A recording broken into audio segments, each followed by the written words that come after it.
جس کی وجہ سے یہ بچہ اپنی بیوی کے قریب بھی نہیں جاتا، اولاد پیدا کیسے ہو؟ بادشاہ نے رو رو کے اللہ سے دعائیں مانگی، بڑے صدقے خیرات کیے کہ اللہ میری پریشانی دور کر دے۔ رب نے غیبی آدمی بھیجا، اس نے کہا آؤ بادشاہ سلامت میرے ساتھ لے گئے۔ ایک جگہ پہ ایک بسیدہ قبر تھی، مٹی ہٹائی اور اس کے نیچے سے نا ایک بال برآمد ہوا، اس میں کئی گرہ لگی ہوئی تھی۔ وہ سورت فلق اور ناس پڑھ کر دم کرتے چلے گئے، بچے کا جادو کھلتا چلا گیا۔ جب آخری گرہ کھلی، بچے کا جادو اللہ نے ٹوٹلی ختم کر دیا۔ بس اب بچے کی جب نگاہ اس بوڑھی بدصورت عورت پہ پڑی تو اس بچے کی نفرت کی کوئی انتہا نہ رہی، اور جب اس کی اپنی خوبصورت صالحہ بیوی پہ نگاہ پڑی تو اس کی حسرت اور افسوس کی کوئی انتہا نہ رہی۔ یہ واقعہ بیان کر کے حضرت مولا جلال الروح فرماتے ہیں اے ایمان والو، تم سارے کے سارے شہزادے ہو، تمہیں رب نے ایمان عطا کر کے اپنا بنانے کا اعلان کر دیا ہے کہ تم میرے ہو بھائی، لیکن اس وقت تمہارے اوپر جس طرح جادوگر اس بوڑھی عورت نے شہزادے پہ جادو کر دیا تھا، وہ اس بوڑھی عورت سے محبت کرتا تھا، اپنی اس عورت سے نیک صالح سے نفرت کرتا تھا، اس وقت تمہارے اوپر اس جادوگر دنیا نے جادو کر دیا ہوا ہے، جس کی وجہ سے تم اس دنیا سے محبت کرتے ہو اور اپنی ہمیشہ رہنے والی آخرت سے نفرت کرتے ہو۔ لیکن جب یہ زہر والی آنکھ بند ہوگی، آگے سارا نظام کھلے گا۔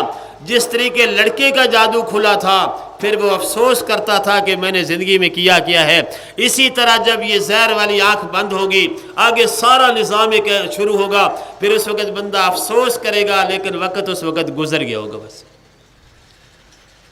آپ صلی اللہ علیہ وسلم بھی فرما رہے ان قریب میری امت پہ یہ زمانہ آنے والا ہے، یحبون الدنیا وینسون الآخرہ، یہ دنیا سے محبت کریں گے اور اپنی آخرت کو بھول جائیں گے۔ بس دنیا فانی ہے، آخرت ہمیشہ رہنے والی ہے۔ الدنیا دار العمل والآخرۃ دار الجزاء، دنیا عمل کی جگہ ہے، آخرت اس پہ بدلے کی جگہ ہے۔ الدنیا مزرعۃ الآخرہ، یہ آخرت کی کھیتی ہے، آج جو کاشت کر لو گے مرنے کے بعد اٹھا لو گے۔ بس پھر فرمایا وَيُحِبُّونَ الْمَالَ وَيَنْسَوْنَ الْحِسَابَ، ایک وقت آئے گا میری امت کو مال سے بڑی محبت ہوگی، مال کے حساب کتاب کو بھول جائیں گے۔ بس رزق حلال بہت بڑی اللہ کی نعمت ہے۔ طالب و کسب الحلال فریضۃ بعد الفریضہ، کلمہ، نماز، زکوٰۃ، حج، روزے کے بعد سب سے اہم ترین فرض رزق حلال کمانا ہے۔ بس لیکن کبھی اللہ بندے کو مال دے کے آزماتے ہیں اور کبھی اللہ مال لے کے آزماتے ہیں، یہ دنیا امتحان کی جگہ ہے۔ بنی اسرائیل میں 3 آدمی تھے، ایک کوڑا تھا، ایک گنجا تھا اور ایک اندھا تھا۔ اللہ نے تینوں کا امتحان کیا۔ اللہ نے ایک فرشتے کو انسانی شکل میں کوڑے کے پاس بھیجا، بھئی تو کیا چاہتا ہے؟ اس نے کہا جی میری شکل، مجھے کوڑ کا مرض ہے، مجھ سے ہر انسان نفرت کرتا ہے، میں چاہتا ہوں کہ میرا رب یہ بیماری میری ٹھیک کر دے۔ فرشتے نے ہاتھ پھیرا، فوراً کوڑ کا مرض ٹھیک ہو گیا۔ بھئی تو کس جانور سے محبت کرتا ہے؟ اس نے کہا جی میں اونٹوں سے محبت کرتا ہوں۔ ایک گبھن اونٹنی دی اور ساتھ دعا کر دی کہ اللہ تیرے مال میں برکت پیدا کر دے۔ بس پھر یہی فرشتہ آیا گنجے کے پاس، تو کیا چاہتا ہے؟ اس نے کہا جی میرے بال نہیں ہیں، مجھ سے ہر انسان نفرت کرتا ہے، میں چاہتا ہوں میرا اللہ مجھے خوبصورت بال دے دے۔ فرشتے نے ہاتھ پھیرا، رب نے خوبصورت بال دے دیے۔ اب کس مال سے تجھے محبت ہے؟ اس نے کہا جی مجھے گائے سے محبت ہے۔ ایک گبھن گائے دے دی، ساتھ دعا کر دی کہ اللہ تیرے اس مال میں برکت دے دے۔ پھر یہی اندھے کے پاس آیا فرشتہ، تو کیا چاہتا ہے؟ اس نے کہا جی میں اندھا ہوں، میری آنکھیں نہیں ہیں، میں چاہتا ہوں کہ میرا رب میری آنکھوں کو روشن کر دے۔ فرشتے نے ہاتھ پھیرا، اللہ تعالیٰ نے آنکھیں روشن کر دی۔ بھئی تو کس جانور سے محبت کرتا ہے؟ اس نے کہا جی مجھے بکری سے بڑی محبت ہے۔ ایک گبھن بکری دے دی اور ساتھ دعا کر دی کہ اللہ تیرے مال میں برکت کر دے۔ بس اللہ کا بھیجا ہوا تھا، فرشتہ تھا، دعا کر دی، رب نے تینوں کے مالوں سے جنگلات بھر دیے۔ بس اب اللہ کبھی مال دے کے آزماتے ہیں، کبھی لے کے آزماتے۔ بس اب اللہ نے ان کی آزمائش کی۔ اسی فرشتے کو یا اور فرشتے کو اللہ نے بھیجا، جاؤ بھائی۔ فرشتہ آ گیا، اس نے اس کوڑے سے کہا بھائی میں مسافر ہوں اور میرا اللہ کے سوا بغیر تیرے کوئی وسیلہ نہیں ہے، میں تجھ سے ایک جناب اونٹ کا سوال کرتا ہوں کہ مجھے دے دے تاکہ میں اپنا سفر جاری کر سکوں۔ اس نے کہا بھائی مجھے اپنی اتنی ضرورتیں ہیں کہ مجھ میں دینے کی گنجائش ہی کوئی نہیں ہے بس۔ تو فرشتے نے کہا بھائی میں جانتا ہوں تو کوڑا تھا، اللہ تعالیٰ نے تیرے کوڑ کا مرض ٹھیک کیا، اور تو غریب تھا، رب نے تجھے مال دیا۔ اس نے کہا واہ بھائی واہ، میں تو نسل در نسل امیر ہوں۔ فرشتے نے کہا اچھا میرا رب تجھے ایسے ہی کر دے جیسے تو پہلے تھا بھائی۔ یہ فرشتہ پھر آ گیا اس گنجے کے پاس، اس سے یہی سوال کیا کہ میں اللہ کے نام پر ایک گائے کا سوال کرتا ہوں تاکہ میں اپنے سفر کو جاری رکھ سکوں، مجھے ایک گائے دے دے۔ اس نے کہا بھائی مجھے اتنی ضرورتیں ہیں کہ مجھ میں دینے کی گنجائش کوئی نہیں ہے۔ کہا بھائی میں جانتا ہوں تو گنجا تھا، رب نے خوبصورت بال دیے، اور تو غریب تھا، رب نے تجھے مال دیا۔ اس نے کہا واہ بھائی واہ، میں تو نسل در نسل امیر ہوں۔ فرشتے نے کہا اللہ تجھے بھی ایسا کر دے جیسے پہلا تھا بھائی۔ اب یہی فرشتہ اندھے کے پاس آیا، کہتے بھائی میں مسافر ہوں، میرا اللہ کے سوا اور بغیر تیرے کوئی وسیلہ نہیں ہے، مجھے ایک بکری دے دے، میں اللہ کے نام پہ سوال کرتا ہوں تاکہ میں اپنا سفر جاری رکھ سکوں۔ اور میں بھی یہ بھی جانتا ہوں تو اندھا تھا، اللہ نے تجھے آنکھیں دی، تو غریب تھا، رب نے تجھے مال دیا۔ اس نے کہا بھائی بات یہ ہے میں اندھا تھا، میرے رب نے مجھے آنکھیں دی، میں غریب تھا، میرے رب نے مجھے مال دیا، تو ایک بکری کا سوال کرتا ہے، جتنی مرضی لے جا، یہ مال ہی میرے رب کا ہے بس۔ اس نے کہا بھائی تیری شکر گزاری کی وجہ سے تو دنیا میں بھی کامیاب، آخرت میں بھی کامیاب۔ کوڑے کا سارا مال مر گیا گنجے کا، پھر جناب وہ جیسے پہلے تھے اللہ نے ان کو ایسے ہی کر دیا بس۔ اور جب بندے کا اللہ سے تعلق لگتا ہے تو دنیا اس کے پیچھے پیچھے چلتی ہے بس۔ اللہ ہم سب کو اپنی محبت عطا فرما دے بس۔ حضرت سالم بن عبداللہ ہیں، حضرت عمر فاروق کے پوتے ہیں، بیت اللہ کا طواف کر رہے ہیں۔ وقت کا حکمران حشام بن عبد الملک سامنے آیا، کہتے حضرت مجھے کوئی حکم دے دے، میں آپ کے حکم کو پورا کر دوں بس۔ ہے فرمایا حشام کہاں کھڑے ہو؟ بیت اللہ میں کھڑے ہو، مجھے یہ بتا کہ میرے بے نیاز رب کے در میں کس چیز کی کمی ہے کہ میں اس کے گھر میں کھڑا ہو کر اپنے رب کو چھوڑ دوں اور وہ چیز میں تجھ سے مانگنے لگ جاؤں بس۔ خاموش ہو گیا بادشاہ، حرم سے باہر نکلے، پھر آ گیا، کہتے ہیں حضرت مجھے حکم دے میں آپ کے حکم کو پورا کر دوں۔ حضرت فرمایا اچھا بتاؤ حشام میں تجھ سے دین مانگوں یا دنیا مانگوں؟ کہتے ہیں حضرت آپ دین میں تو بڑے ہیں، میں تو دنیا کے لیے عرض کر رہا ہوں۔ فرمایا حشام سن لے، میں نے دنیا تو بنانے والے سے بھی کبھی نہیں مانگی، میں نے تجھ سے کیا مانگنی بس۔ دنیا میں رہتا ہوں، دنیا کا طلبگار نہیں ہوں، بازار سے گزرا ہوں، خریدار نہیں ہوں بس۔ پھر فرمایا وَيُحِبُّونَ الْخَلْقَ وَيَنْسَوْنَ الْخَالِقَ، ایک وقت آئے گا مخلوق سے بڑی محبت ہوگی، رب کی محبت کو بھول جائیں گے بس۔ آپ صلی اللہ علیہ وسلم دعا مانگتے ہیں اللہم انی اسألک حبک علی من نفسی وآلی ومن الماء البارد، اے اللہ مجھے اپنی محبت میری جان سے زیادہ، حبک علی من نفسی وآلی، اور میرے اہل و عیال سے زیادہ، اور گرمی کے موسم میں ٹھنڈے پانی سے بھی زیادہ اللہ مجھے اپنی محبت عطا فرما دے بس۔ غلط محبت ایک ظلمت ہے، رب کی محبت ایک نور ہے۔ غلط محبت بدنامی کا ذریعہ ہے، رب کی محبت نیک نامی کا ذریعہ ہے۔ غلط محبت سے دلوں میں بے چینی آتی ہے، رب کی محبت سے دلوں میں سکون آتا ہے۔ غلط محبتوں سے چہرے پہ ویرانیت آتی ہے، رب کی محبت سے چہروں پہ نورانیت آتی ہے۔ غلط محبت سے حاسد پیدا ہوتے ہیں، اور رب کی محبت سے خلوص پیدا ہوتے ہیں۔ غلط محبت والے کئی ایک جگہ پہ جمع ہو جائیں، ایک دوسرے کی جان لینے والے بن جائیں، اور رب کی محبت والے ایک جگہ پہ جمع ہو جائیں، ایک دوسرے پہ جان دینے والے بن جائیں بس۔ جو مخلوق سے محبت کرے گا ایک دن مخلوق سے جدا کر دیا جائے گا، جو اپنے رب سے محبت کرے گا ایک دن اپنے رب سے ملا دیا جائے گا بس۔ زلیخا نے مخلوق سے محبت کی ہے، رب نے ملکہ سے بھکارن بنا دیے ہے۔ یوسف علیہ السلام نے رب سے محبت کی ہے، رب نے کنان کے کنویں سے اٹھا کے مصر کے خزانوں کا رب نے وارث بنا دیا. اور یہ محبت اللہ والوں کے جوتے سیدھے کرنے سے ملتی ہے. بھائی خلیل اللہ ایک دفعہ بکری چرا رہے ہیں، ایک اللہ نے فرشتہ انسانی شکل میں بھیجا، اس نے رب کی تعریف شروع کی. سبحان ذی الملک والملکوت، سبحان ذی العزت والعظمت والہیبت والقدرت والکبریاء والجبروت. چپ ہوا. خلیل اللہ فرماتے ہیں دوبارہ میرے رب کی تعریف کرو. کہتا ہے دو گے کیا خلیل اللہ؟ فرمایا تو میرے رب کی تعریف کرے گا میں نصف بکری تیرے حوالے کر دوں گا. بس نصف خلیل اللہ نے بکری دے دی. فرمایا پھر میرے رب کی تعریف کر. کہتے ہیں خلیل اللہ اب کیا دو گے؟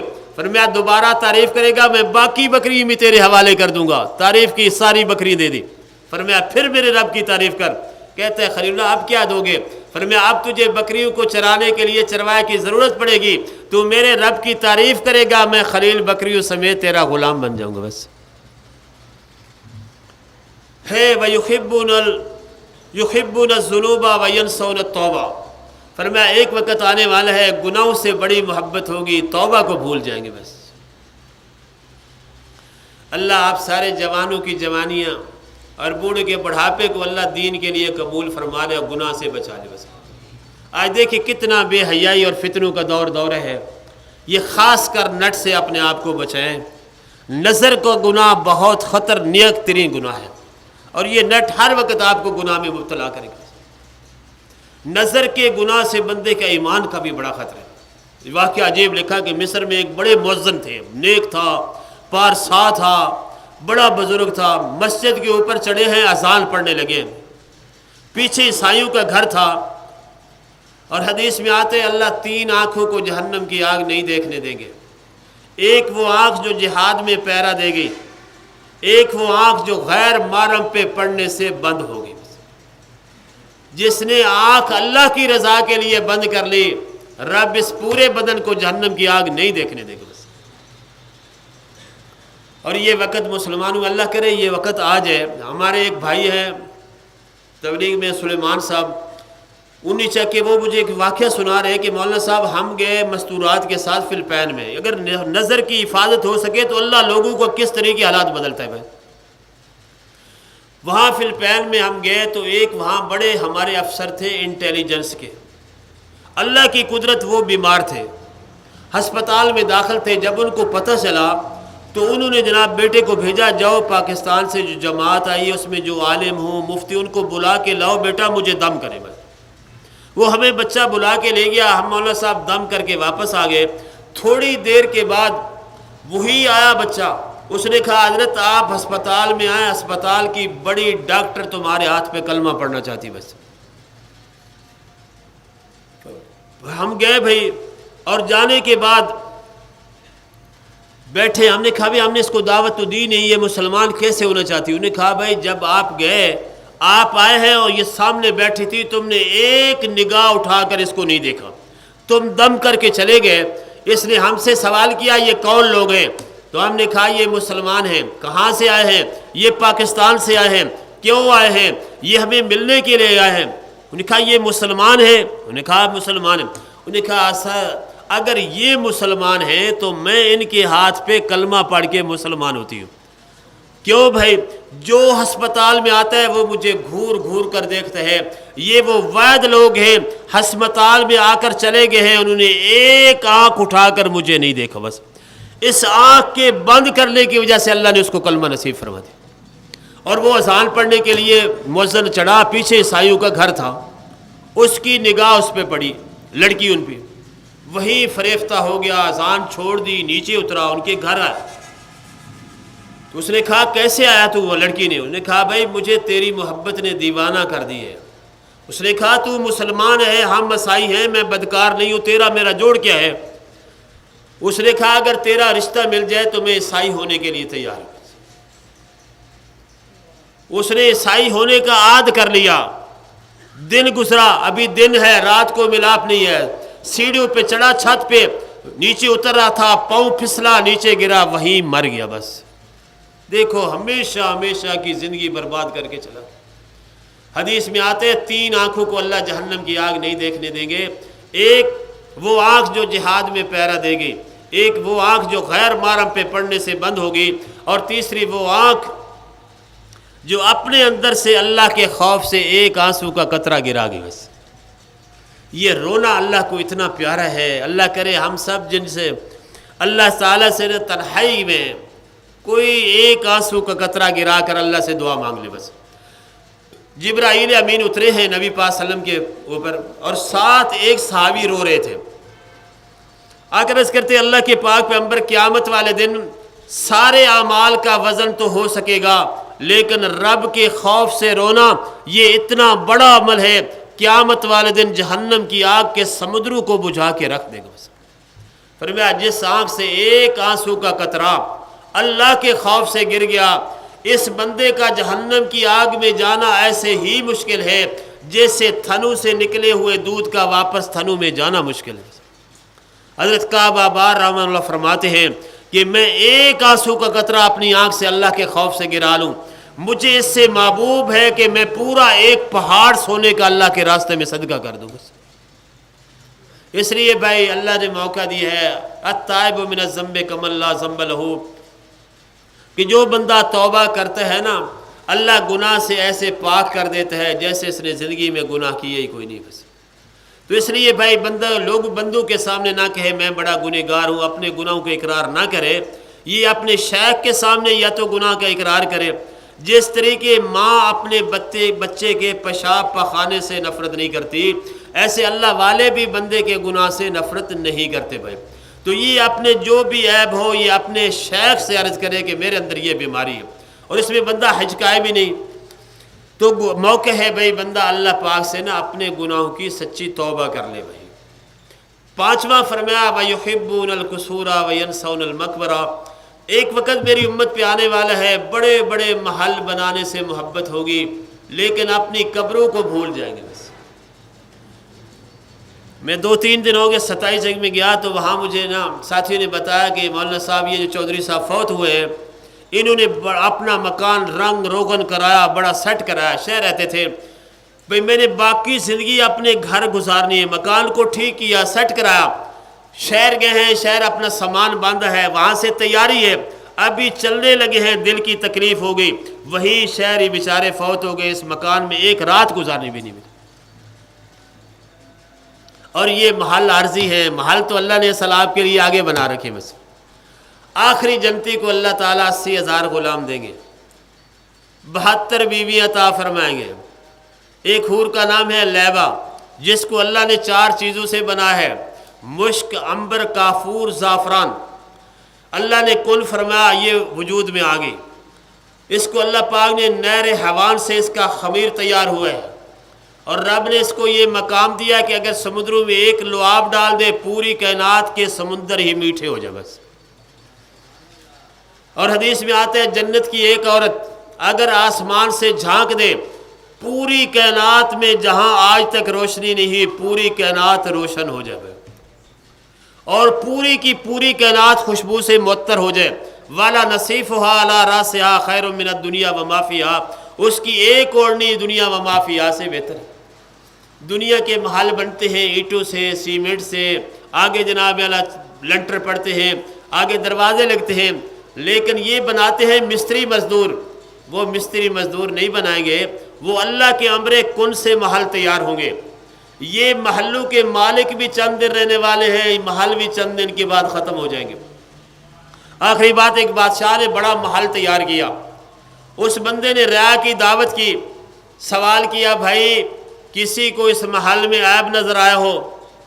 سب نے کہا بادشاہ سلامت بڑا محل ہے، کوئی عیب نہیں ہے۔ ایک اللہ والے نے فرمایا 2 عیب ہیں بادشاہ سلامت۔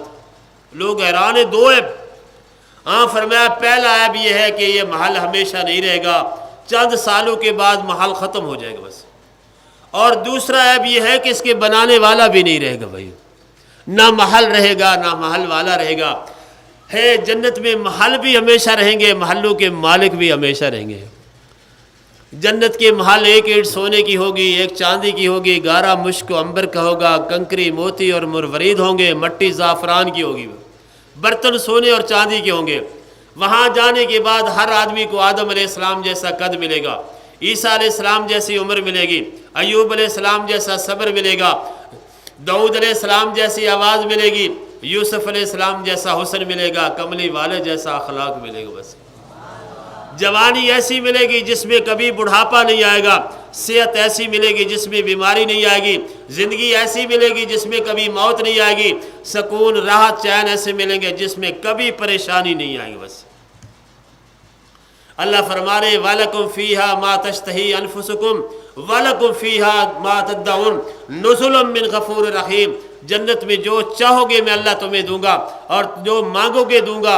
جنت میں آ کر تم سارے کے سارے جنتی میرے مہمان بن جاؤ گے، میں آسمانوں کا بے نیاز رب تمہارا میزبان بن جاؤ گا۔